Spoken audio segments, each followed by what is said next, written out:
Stepping up to the couch, it's Brian, who led the league last season in cracked screens. But with his new athletic case, it looks like that won't be the case. Touchdown, Brian!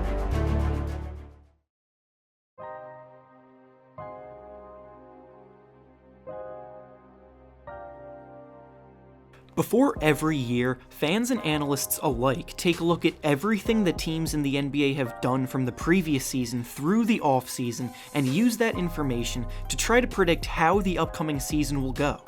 Based on how teams are constructed on paper, expectations are higher for some teams than others.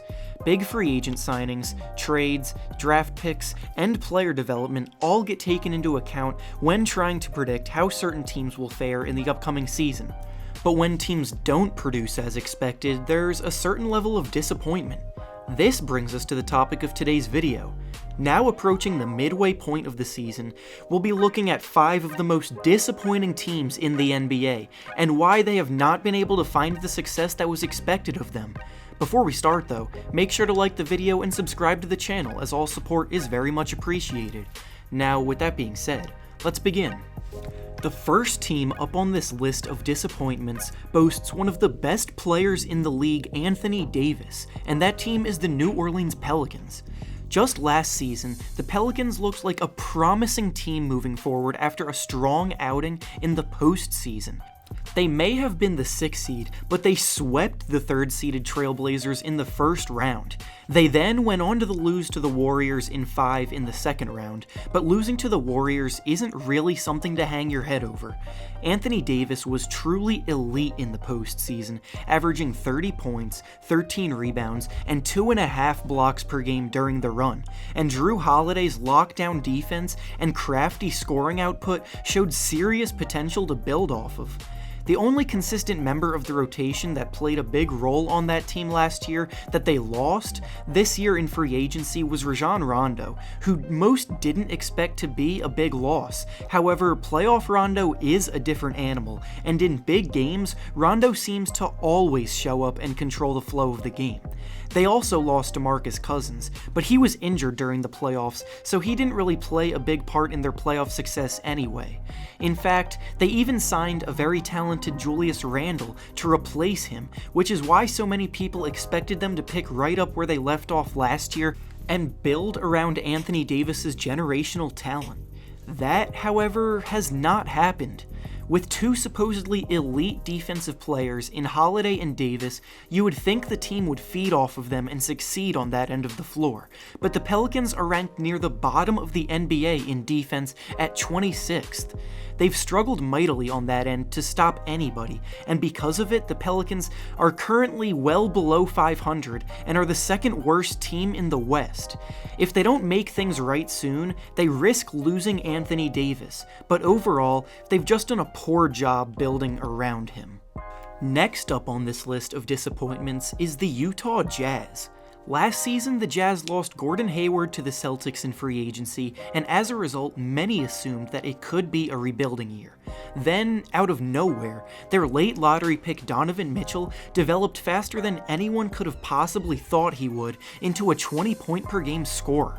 That, along with Rudy Gobert's Defensive Player of the Year season, sped up the timing of the Jazz's expectations, and they went on to finish in 5th place of the West, and even eliminate reigning MVP Russell Westbrook, fellow All-Star Paul George, and the rest of the Thunder crew in the first round.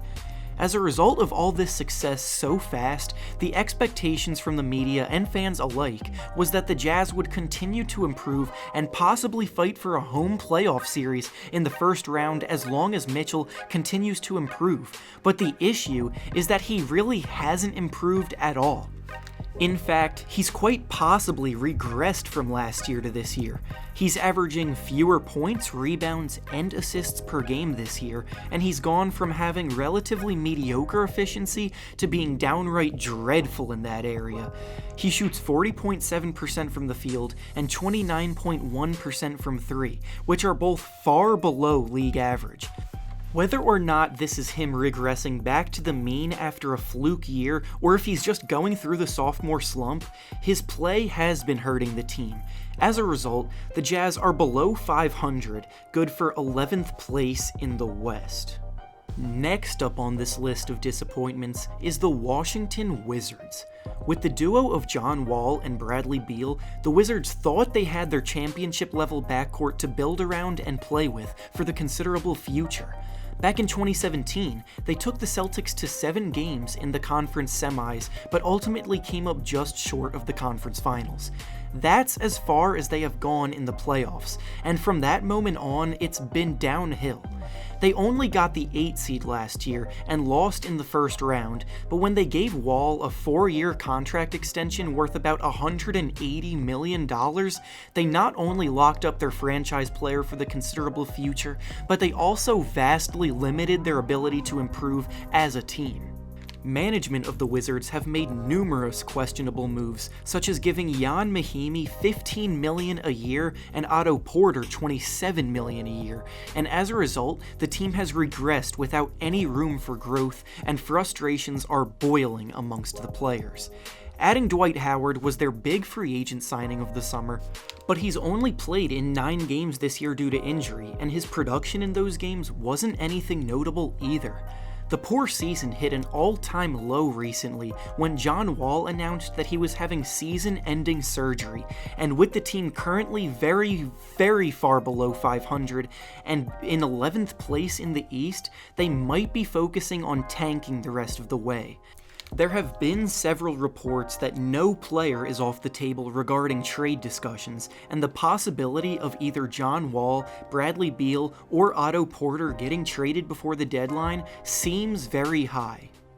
The next team up on this list of disappointments is definitely the one team on the list with the least amount of expectations, but it's the Cleveland Cavaliers.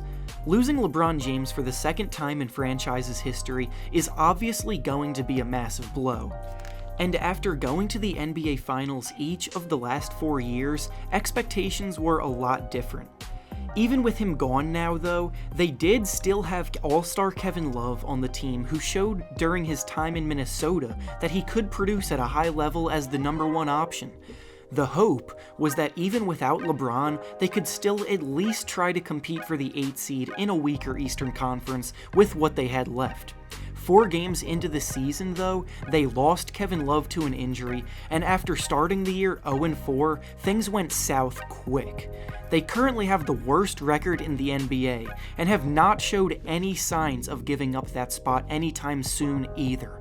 The rest of the roster is just, to put it lightly, weak, and the few bright spots that they have, including Colin Sexton and Cedi Osman, are too young to produce consistently and be impactful enough to win games. At this rate, they will have one of the top picks in the draft though, and with this stacked class coming up, adding someone like Zion Williamson could turn things around quickly. Last but not least on this list of disappointments is the Boston Celtics. The Celtics made huge strides last season when they traded for Kyrie Irving and signed Gordon Hayward in free agency. Even though Hayward got injured in his debut on opening night and missed the entire season, the team still finished in 2nd place in the Eastern Conference last year. Once again though, the team was struck by the injury bug and they had to go through the postseason without Kyrie Irving playing.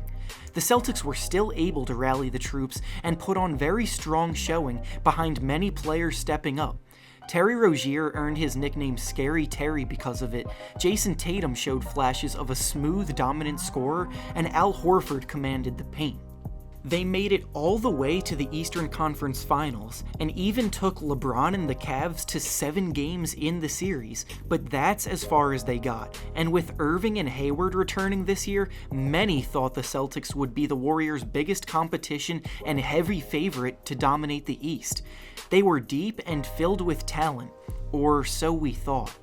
At the moment, they are only in 5th place in the Eastern Conference, and have been far from dominant.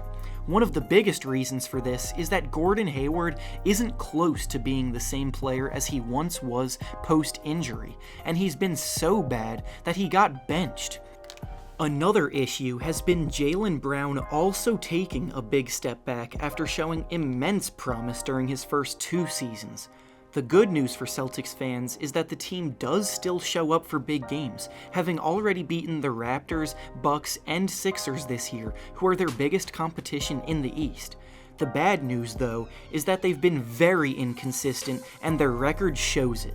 They are still more than capable of turning things around and making a deep playoff push, but overall, they haven't been nearly as dominant of a team as they were expected to be. And with that being said, that's all I have for you today. Make sure to like the video, subscribe to the channel, and check out my Patreon linked in the description. Thanks for watching, and I'll see you guys next time.